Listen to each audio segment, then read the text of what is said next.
ja sabeu, m'agrada començar les sessions de música fent una rotllana i compartint cançons. Quan comencen estacions de l'any és una bona oportunitat per introduir-ne de noves. Ara ha començat la primavera i en el vídeo d'avui us parlaré de la cançó de la dansa de la primavera, que és una de les cançons que hem publicat recentment. Un cop a la rotllana i feta la benvinguda, els preguntaré en quina estació de l'any estem. Si no saben quin és el nom, els recordaré quines són les 4 estacions i a partir d'aquí veurem si se'ns oculta en quina pot ser que estiguem. Un cop haguem dit que estem a la primavera, els preguntaré què saben de la primavera, què passa durant la primavera. Aquí apareixeran les flors, apareixerà que fa més bon temps, que els dies són més llargs. Posar en comú el que saben de la primavera m'ajuden a recollir un vocabulari que després apareix a la cançó, de manera que quan la cantem, aquelles paraules ja els hi seran conegudes. Si hi ha paraules que de manera natural no sorgeixen en la conversa, com podria ser nèctar, en el moment en què surti flor o algun insecte com la papallona, per exemple, aprofitaré per introduir-la jo directament. Un altre element que també us vull compartir avui, que faig servir molt sovint a les meves sessions de música, és la bossa màgica. Dins la bossa màgica sempre hi ha alguna cosa que té a veure o amb el lloc que anem a treballar o amb la sessió d'avui.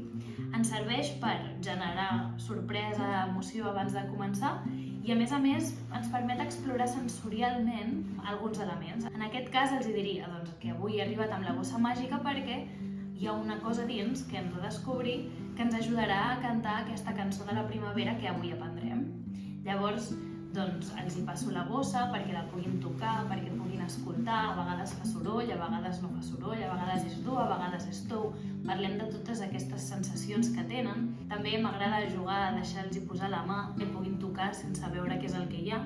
I un cop ja hem fet tota aquesta exploració i han aparegut algunes hipòtesis del que pot haver dins de la bossa, faig aparèixer aquest element per ensenyar la cançó. En aquest cas, dins la bossa, hi ha mocadors que ens acompanyaran a cantar la cançó en moviment. Primer la cantaré jo amb la bossa i amb el mocador i després els hi repartiré un mocador a cada una de les criatures de la rotllana perquè conjuntament puguem cantar la cançó amb el mocador i amb el gest. Començaria cantant la cançó i creant la llavor a dins de la meva mà. Si la mà és una llavor, jo la rego, si la mà és una llavor, jo la rego i es fa flor. I aquí és quan convertiríem el mocador en aquesta flor. I el vent li fa ballar la dansa de la primavera i el vent li fa ballar fins que es cansa de bufar. Com veieu, la cançó va repetint aquesta dinàmica, de manera que el gest també s'anirà repetint. Un cop la llavor s'ha convertit ja en flor, podem no tancar-la i que la flor sigui el mocador així plegat, que després al ballar es desplega. Entre part i part de la cançó hi ha petits fragments d'història explicats, narrats, que ajuden a entendre aquesta evolució de la llavor a la flor, al fruit, i després altre cop a la llavor. En aquests moments podeu també explicar la història i anar-ho acompanyant amb gest que ajudi a entendre-la millor. Un cop hem cantat tota la cançó seguint aquesta dinàmica, i després cadascú i cadascuna ha pogut també fer-ho amb el seu mocador, la meva proposta és que potser no cal que sigui en la mateixa sessió, sinó que pot ser en la sessió següent o a mesura que anem treballant la cançó i ja la tenen més per la mà, que es pugui convertir, que es pugui transformar aquesta cançó. Comença sent Si la mà és una llavor, i juguem amb el joc de mans, que ens va molt bé per poder-ho fer a la rotllana, però després la gràcia és que pugui convertir-se en el meu cos, per exemple. El meu cos és una llavor, i que pugui ser el moviment de la dansa de peu i ballant amb els mocadors o amb altres elements, també amb cintes, pot ser molt xulo, amb flors, i segur que us venen moltes més idees al cap i que podeu posar en pràctica.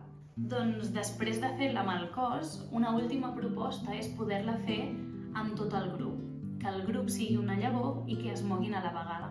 Aquesta proposta de que es mogui tot el grup junt l'he fet amb cicle inicial i amb tercer de primària i ha funcionat molt bé. Amb criatures més petites no ho he provat, però us animo a que ho proveu en funció dels vostres grups.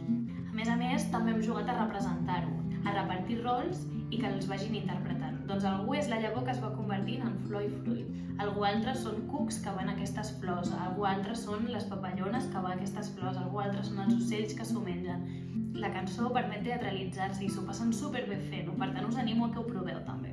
Finalment m'agradaria parlar-vos d'un parell de contes que a mi m'ajuden molt a explicar i ampliar aquest coneixement sobre el cicle de les plantes, de les flors, amb els insectes. Un d'ells és aquest, Una petita llavor, de Mar Venegas i Neu Caamaño, de l'editorial Akiara Books.